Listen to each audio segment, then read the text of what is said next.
Excimer, yəni eynəkdən qurtulmaq əməliyyatı üçün nə etmək lazımdır? 1. Bu nömrəyə zəng eləmək lazımdır. 2. Gəlib müayinə olunmaq lazımdır.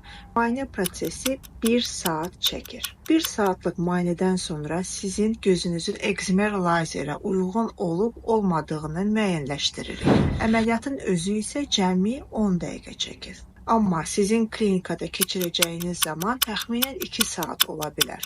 Və əməliyyatın səhəri günü yenidən klinikaya gəlməyiniz lazımdır. Çünki gözünüzə müvəqqəti kontakt linza qoyuruq və bu kontakt linzanı səhəri günü çıxardıq. Görmənizin bərpası isə həmin günün, yəni əməliyyat gününün axşamından siz artıq yaxşı görməyə başlayırsınız.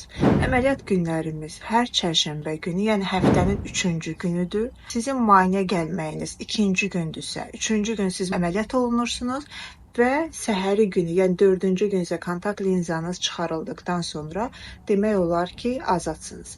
Yəni, xaricdən gələn pasientlər üçün biz bunu xüsusilə vurğulayırıq ki, sizin cəmi 3 günlük zamanınız sərf olunacaqdır Excimer lazer əməliyyatına. 2-ci gün müayinə, 3-cü gün əməliyyat və 4-cü gün isə kontakt linzanın çıxarılması. Kontakt linza çıxarıldıqdan sonra hətta təyyarəyə minib səyahət edə bilərsiniz.